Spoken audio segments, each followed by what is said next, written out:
नमस्कार दोस्तों। एक अत्यंत प्रतापी चक्रवर्ती सम्राट जिसकी खड्ग के भय से दिशाएं कांपती हैं, वो अपने ही राजभवन के एक एकांत कक्ष में घुटनों के बल बैठा है। और वो भी किसी जीवित स्त्री के समक्ष नहीं। सत्य कहा, किसी जीवित स्त्री के समक्ष नहीं, अपितु एक ठंडी निर्जीव पाषाण प्रतिमा के समक्ष। वो उस पत्थर पर अपना संपूर्ण हृदय और अपना विशाल साम्राज्य हार बैठा है।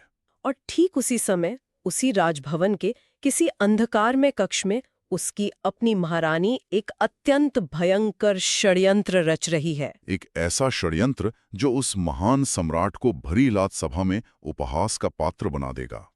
छल, छद्म, वेशभूषा, प्रतिशोध और राजभवन के इन गहन गुप्त षड्यंत्रों से धधकती इस महाकथा का नाम है विद्वेषालभंजिका, जिसे 10वीं शताब्दी के महान रचनाकार आचार्य राजशेखर ने लिखा है। आज हम जानेंगे कि कैसे एक पाषाण की मूर्त ने एक पूरे साम्राज्य की दिशा बदल दी और कैसे एक रानी का भयंकर अहंकार स्वयं उसी के पतन का कारण बन गया। ये कथा मानव मन की उन गहरी और अंधकारमयी वृत्तियों को अत्यंत निर्ममता से उजागर करती है, जहां वासना, ईर्ष्या और सत्ता का लोभ एक दूसरे से भयंकर रूप से टकराते हैं। बिल्कुल, और इसे केवल घटनाओं का एक क्रम मान लेना हमारी सबसे बड़ी भूल होगी। हाँ, क्योंकि ये एक मनोवैज्ञानिक युद्ध है, एक ऐसा मानसिक संग्राम जिसे आचार्य राजशेखर ने अत्यंत कलात्मक और नाटकीय ढंग से प्रस्तुत किया है। और यही बात इस महाकथा को इतनी प्रभावशाली बनाती है। पृष्ठभूमि को समझना अत्यंत आवश्यक है। ये घटना त्रिपुरी के कलचुरी नरेश युवराज देव प्रथम के काल की है, जिन्हें इस कथा में विद्याधरा मल के नाम से दर्शाया गया है। इसे साहित्य में एक नाटिका के रूप में रचा गया है, जिसमें श्रृंगार रस की प्रधानता है। परंतु इस श्रृंगार के पीछे जो पात्रों का जाल बुना गया है वो किसी चक्रव्यूह से कम नहीं है। एक और है हमारे नायक कलचुरी नाजा विद्याधर मल, जो अपनी अपार सैन्य शक्ति और विजय अभियानों के लिए पूरे आर्यावर्त में विख्यात हैं। और दूसरी ओर है उनकी अर्धांगिनी रानी महादेवी, जो अत्यंत चतुर हैं और जिनके भीतर ईर्ष्या की ज्वाला निरंतर धधकती रहती है। और फिर इस कथा में प्रवेश होता है एक रहस्यमयी पात्र का, लाट देश की राजकुमारी मृगांकवली, जो इसी राजभवन में एक बालक के वेश में छिपकर रह रही है, जिसका नाम रखा गया है मृगांक वर्मा। सोचिए, राजभवन का वो घुटन भरा वातावरण जहां हर व्यक्ति कुछ और होने का निरंतर अभिनय कर रहा है। हाँ, साथ ही इस वातावरण में हास्य और रहस्य का तड़का लगाने वाले राजा के मित्र विदूषक चारणी भी हैं। पात्रों की ये जटिल संरचना अपने आप में अत्यंत विचारणीय है। कोई भी वैसा नहीं है जैसा वो प्रतीत होता है। राजकुमारी का बालक के रूप में होना, रानी का अपनी असुरक्षा को सत्ता के पीछे छिपाना, ये सब एक गहरी राजनीतिक और मनोवैज्ञानिक स्थिति को दर्शाता है। सत्य कहा आपने। परंतु यहाँ मेरा एक प्रश्न है। हम बात कर रहे हैं एक चक्रवर्ती सम्राट की। जी। अपने ही शयन कक्ष और भवन में रचे जा रहे इतने बड़े मायाजाल से पूर्णतः अनभिज्ञ कैसे रह गया? यह एक अत्यंत स्वाभाविक प्रश्न है। मेरा तात्पर्य है, कोई सम्राट इतना अंधा कैसे हो सकता है? देखिए, यह अंधापन आकस्मिक या राजा की मूर्खता का परिचायक नहीं है। यहाँ आचार्य राजशेखर ने जानबूझकर राजा को प्रेम और वासना के वशीभूत होकर दुर्बल दिखाया है। दुर्बल? एक विजेता राजा को? हाँ, तत्कालीन साहित्य पर यदि हम दृष्टि डालें तो स्त्रियों को इतना शक्तिशाली, मुखर और सत्ता को नियंत्रित करने वाला दिखाना एक अत्यंत साहसिक और ऐतिहासिक कदम था। ओहो, अर्थात राजा भले ही बाहरी विश्व का महान विजेता हो, परंतु भवन की उस भव्य चारदीवारी के भीतर सत्ता का वास्तविक केंद्र महारानी महादेवी हैं। पूर्णतः सत्य। तो की कठपुतली बनते हुए स्वीकार कर सकता था। यही तो राजशेखर की लेखनी का साहस है। उन्होंने सत्ता की वास्तविकता को दर्शाया है। क्या ये राजा की छवि को खंडित नहीं करता? नहीं, बल्कि ये राजा की अनभिज्ञता वास्तव में उस युग के साहित्य की एक क्रांतिकारी घोषणा है। राजशेखर ये स्थापित कर रहे हैं कि बाहरी युद्ध क्षेत्र में तलवारें भले ही पुरुष चलाते हों, परंतु अंतःपुर की राजनीति और कूटनीति में स्त्री पात्र ही एक शक्तिशाली पुरुष के भाग्य का पूर्ण संचालन कर रहे हैं। पुरुष का शारीरिक बल उसके मन की दुर्बलता के आगे कैसे घुटने टेक देता है, ये उसका एक जीवंत प्रमाण है। बिल्कुल। ये वास्तव में एक चकित कर देने वाला परिप्रेक्ष्य है। यदि हम महारानी के इस पूरे षड्यंत्र को देखें तो ये किसी बिसात पर खेले जाने वाले शतरंज के खेल जैसा नहीं लगता। तो कैसा लगता है? ये तो शीश महल के उस मायाजाल के समान है, जहां हर दर्पण केवल वही भ्रम दिखाता है जो देखने वाला देखना चाहता है। और असली सत्य उस चकाचौंध में कहीं छिप जाता है। अत्यंत सटीक तुलना है ये, और इसी माया जाल में राजा विद्याधरमल पूरी तरह उलझ जाते हैं। प्रथम अंक में ही कथा एक स्वप्निल और रहस्यमयी मोड़ लेती है। जी, राजा एक अपूर्व सुंदरी को स्वप्न में देखते हैं और उस स्वप्न के विरह में अत्यंत व्याकुल हो उठते हैं। उनकी रातों की नींद छिन जाती है, वे विक्षिप्तों की भांति व्यवहार करने लगते हैं। एक राजा जो युद्ध भूमि में अचूक निर्णय लेता है, वो एक स्वप्न के कारण अपना मानसिक संतुलन खो रहा है। और असली विक्षिप्तता तो द्वितीय अंक में सामने आती है। जब दृश्य राजभवन की भव्य चित्रशाला अर्थात कलाकृतियों के कक्ष में जाता है, वहां राजा की दृष्टि एक पत्थर की मूर्ति पर पड़ती है। यही है वो विद्याशाल भिंजिका। और यहाँ जो घटित होता है वो मानव मन की गहराइयों पर सोचने को विवश कर देता है। वह पाषाण प्रतिमा हूबहू उस सुंदरी जैसी है जिससे राजा ने स्वप्न में देखा था। और यहीं से यथार्थ और स्वप्न की सीमाएं टूटने लगती हैं। एक पाषाण और एक स्वप्न के बीच का ये मिलन साधारण नहीं है। क्षमा कीजिएगा, परंतु मैं यहाँ इस बात को चुनौती देना चाहूंगा। जी, कहिए। एक जीवित श्वास लेता हुआ सशक्त मनुष्य एक ठंडे निर्जीव पत्थर से कैसे प्रेम कर सकता है? वो उसमें प्राण कैसे देख सकता है? ये सुनने में विचित्र अवश्य लगता है, परंतु क्या ये राजा का पूर्ण उन्माद था? क्या ये उसका पागलपन था, या इसके पीछे कोई और ही अदृश्य शक्ति कार्य कर रही थी? एक पत्थर किसी को इतना कैसे सम्मोहित कर सकता है? देखिए, इसे केवल उन्माद या पागलपन कहना इसके साहित्यिक और मनोवैज्ञानिक सौंदर्य को कम करना होगा। तो फिर यह क्या है? इस पागलपन के पीछे साहित्य के भ्रम अलंकार का अत्यंत परिष्कृत सौंदर्य छिपा है। इस भ्रम अलंकार को थोड़ा विस्तार से समझाइए हमारे उन श्रोताओं के लिए जिन्होंने 10वीं शताब्दी का संस्कृत साहित्य नहीं पढ़ा है।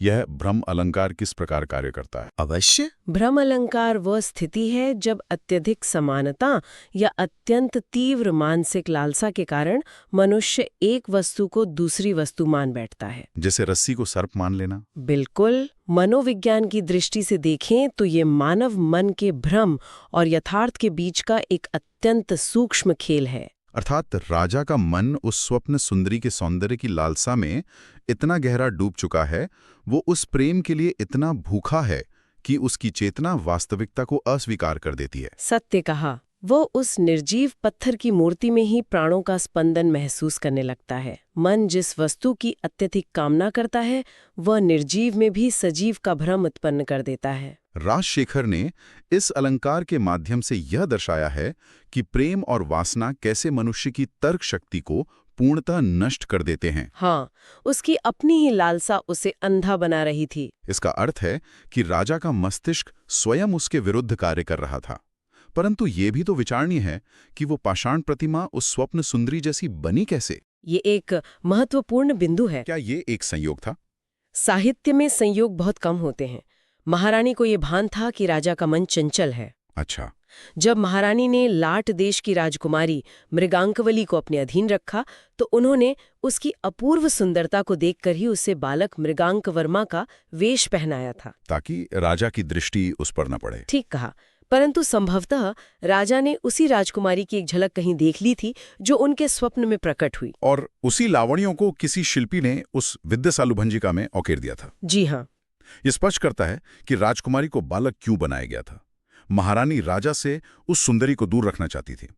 परंतु राजभवन की दीवारें केवल पत्थर की नहीं होती, उनके कान और आंखें भी होती हैं। और यहीं से कथा में तनाव अब अपने चरम पर पहुंचता है। राजा के इस गुप्त पाषाण प्रेम का रहस्य जब महारानी को ज्ञात होता है, तो एक भयंकर मानसिक विस्फोट होता है। महारानी का स्त्रीत्व, उनका अधिकार और उनका महान अहंकार बुरी तरह आहत हो उठता है। प्रतिशोध की ज्वाला में धधकती हुई रानी एक अत्यंत विनाशकारी योजना बनाती हैं। वो कोई सामान्य दंड नहीं देती, अभी तो राजा को विवश करती हैं कि वो भवन में रहने वाले उसी बालक मृगांक वर्मा से भरी राज्यसभा में विवाह करे। रानी का यह निर्णय एक सामान्य क्रोध नहीं है, यह एक सोची समझी अत्यंत क्रूर कूटनीतिक चाल है। और यही मेरी सबसे बड़ी शंका है।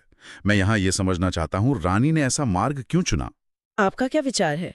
यदि वे इतनी ही शक्तिशाली थीं, तो वे उस बालक रूपी व्यक्ति को भवन से निष्कासित कर सकती थी या उसे मृत्युदंड दे सकती थी। परंतु विवाह ही क्यों? यह अत्यंत गहन प्रश्न है। क्या महारानी इस सार्वजनिक अपमान के माध्यम से राजा को ये स्पष्ट संदेश देना चाहती थी कि इस राजभवन की वास्तविक सत्ता, शक्ति और राजमुकुट का नियंत्रण केवल उनके ही हाथों में है? आपका यह तर्क पूर्णतः सत्य है। रानी ये भली भांति जानती थी कि शारीरिक मृत्यु से अधिक भयंकर होती है सामाजिक मृत्यु और सार्वजनिक उपहास। हे ईश्वर, यदि एक महापराक्रमी चक्रवर्ती सम्राट भरी राजसभा में एक बालक से विवाह करेगा तो उसका पौरुष, उसकी गरिमा और उसका संपूर्ण सम्मान सदैव के लिए धूल में मिल जाएगा। बिल्कुल, सामान्तर प्रजा उसे हास्य का पात्र मानेंगे। यह महारानी का शक्ति प्रदर्शन था, जहां उन्होंने बिना शस्त्र उठाए राजा को मानसिक और सामाजिक रूप से समाप्त करने की योजना बनाई। साहित्य के दृष्टिकोण से राजशेखर ने यहाँ वैदर्भी और गौड़ी रीति का जो अद्भुत सम्मिश्रण किया है, वो इस मानसिक युद्ध को और भी अधिक तीव्र बनाता है। एक बार फिर मैं आपको रोकूंगा। जी, ये वैदर्भी और गौड़ी रीति क्या है और महारानी के इस षड्यंत्र में ये कैसे काम कर रही हैं? ये बहुत ही महत्वपूर्ण प्रश्न है। संस्कृत साहित्य में वैदर्भी रीति का अर्थ है अत्यंत कोमल, मधुर और श्रृंगारिक शब्दावली का प्रयोग। जैसे प्रेम का वर्णन? हाँ, जब राजा उस प्रतिमा से प्रेम कर रहा होता है तब आचार्य राजशेखर वैदर्भी रीति का प्रयोग करते हैं। शब्द जैसे संगीत की तरह बहते हैं। और गौड़ी रीति? इसके ठीक विपरीत है गौड़ी रीति, जिसमें कठोर वर्णों, लंबे समासों और ओजपूर्ण आक्रामक शब्दावली का प्रयोग होता है। अर्थात जब महारानी के हृदय में प्रतिशोध जागता है और वो अपना षड्यंत्र रचती हैं, तब भाषा अचानक गौड़ी रीति में बदल जाती है। सत्य कहा। यह केवल विवाह का प्रपंच नहीं था। शब्दों की यह कठोरता दर्शाती है कि यह दो शक्तियों के बीच वर्चस्व का एक मूक संग्राम था। अद्भुत। महारानी की क्रूरता और राजा के विवशता को इन रीतियों के माध्यम से स्पष्ट किया गया है। जी, भाषा स्वयं उस मानसिक युद्ध का हथियार बन गई। महारानी ने जाल तो बहुत ही अभेद्य बुना था। उन्हें पूरा विश्वास था कि जब अनुष्ठान संपन्न होगा तो राजा की सत्ता का अंत हो जाएगा। परंतु अंतिम अंक में नियति अपना सबसे बड़ा पासा फेंकती है। विवाह का वैभव्य अनुष्ठान प्रारंभ होता है। मंडप सजा है, अग्नि प्रज्वलित है, मंत्रों का तीव्र उच्चारण हो रहा है। कलचुरी साम्राज्य का महाबली नरेश एक बालक से विवाह कर रहा है। अग्नि के फेरे लिए जाते हैं। और फिर सहसा जैसे ही रहस्य से पर्दा उठता है, महारानी के अहंकार का वो विशाल महल उसी क्षण ताश के पत्तों की भांति ढह जाता है। ये सत्य सामने आता है कि जिस बालक मृगांक वर्मा से राजा का विवाह करवाया गया है, वो कोई और नहीं अपितु स्वयं राजकुमारी मृगांकवली ही है। महारानी ने जिसे राजा को अपमानित करने के लिए चुना था, वो वही अपूर्व सुंदरी थी जिसे राजा स्वप्न और पाषाण में खोज रहा था। महारानी का रचा हुआ वो भयंकर जाल उसी के गले का फंदा बन जाता है। और यही इस महाकथा का सबसे सुंदर और ऐतिहासिक मोड़ आता है। ये सुखद अंत केवल एक नाटकीय आवश्यकता या दर्शकों को प्रसन्न करने का साधन नहीं था, अपितु इसका गहरा ऐतिहासिक और राजनीतिक महत्व है। ऐतिहासिक महत्व? क्या ये मात्र एक साहित्यिक रचना से कहीं अधिक है? बिल्कुल। राजा को न केवल अपना सच्चा प्रेम प्राप्त होता है, जो अब तक केवल स्वप्न और पाषाण तक सीमित था, अपितु इस विवाह के साथ उसे साम्राज्य विस्तार का शुभ समाचार भी मिलता है। लाट देश की राजकुमारी से विवाह का अर्थ था लाट देश के साथ एक शक्तिशाली राजनीतिक गठबंधन। सत्य कहा। ये कलचुरी साम्राज्य की सीमाओं और राजनीतिक शक्ति को और अधिक सुदृढ़ करता है। वास्तविकता में आचार्य राजशेखर कलचुरी राजसभा के ही आश्रित कवि थे। ओहो, तो ये ग्रंथ कलचुरी वंश के इतिहास, तत्कालीन वेशभूषा, चित्रशालाओं के निर्माण, वास्तुकला और महलों की आंतरिक भव्यता का एक अत्यंत जीवंत ऐतिहासिक प्रमाण है। यह केवल प्रेम कथा नहीं, तत्कालीन समाज का एक दर्पण है। ये सत्य है। ये जानकर रोंगटे खड़े हो जाते हैं कि विद्युशाल भंजी का मात्र एक प्रेम कथा नहीं है। यह आचार्य राजशेखर की उस असीम और अकल्पनीय कल्पना शक्ति का प्रमाण है, जहां एक निर्जीव मूर्ति, एक छद्म वेशभूषा और एक रानी का अहंकार पूरे साम्राज्य के भाग्य का आधार बन जाते हैं। इस कथा ने हमें सिखाया कि सत्य प्रायः उस रूप में नहीं होता जैसा वो दिखाई देता है। वो कभी पाषाण में छिपा होता है तो कभी बालक के वेश में। और सत्ता का भ्रम सबसे बड़ा भ्रम होता है। महारानी ने जिसे अपना सबसे बड़ा शस्त्र माना, वही उनकी पराजय का कारण बना। अति आत्मविश्वास और ईर्ष्या ने उनकी सोचने समझने की क्षमता को नष्ट कर दिया था। बिल्कुल। ये कथा हमें मानव स्वभाव की अत्यंत गहरी खाइयों में ले जाती है। और अब इस पूरी महाकथा की इन जटिल घटनाओं को समझने के पश्चात एक अत्यंत गहरा और उद्वेलित करने वाला विचार उत्पन्न होता है। वो क्या? भले ही अंत में कलचूरी नरेश विद्याधरम मल्ल को अपना सच्चा प्रेम प्राप्त हो गया हो, भले ही लाट देश के साथ गठबंधन से उन्हें एक विशाल साम्राज्य की प्राप्ति हुई हो, परंतु क्या? क्या उन्होंने वास्तव में विजय प्राप्त की? या फिर वो आरंभ से लेकर अंत तक केवल उन अत्यंत शक्तिशाली स्त्रियों, महारानी और राजकुमारी के हाथों की कठपुतली मात्र थे, ये एक अत्यंत विचलित करने वाला सत्य है। जिन्होंने अपनी महत्वाकांक्षा और अपनी कूटनीति से उनके भाग्य का निर्माण किया? क्या राजा का स्वयं का कोई अस्तित्व था, या वो केवल इस शतरंज को क्षमा करे इस शीश महल का एक भ्रमित दर्शक मात्र था? ये एक ऐसा प्रश्न है जिसका उत्तर श्रोताओं को स्वयं खोजना होगा। सत्य कहा। यदि इस अद्वितीय मनोवैज्ञानिक और रहस्यमयी कथा ने श्रोताओं के हृदय को छुआ हो, यदि कोई भी इस पाषाण प्रेम और सत्ता के मायाजाल में स्वयं को बंधा हुआ महसूस कर रहा हो, तो अपना समर्थन अवश्य दिखाएं। लाइक करें, शेयर करें, कमेंट करें और चैनल को सब्सक्राइब करें, ताकि ऐसी ही विस्मयकारी कथाएं आप तक पहुंचती रहें। नमस्कार।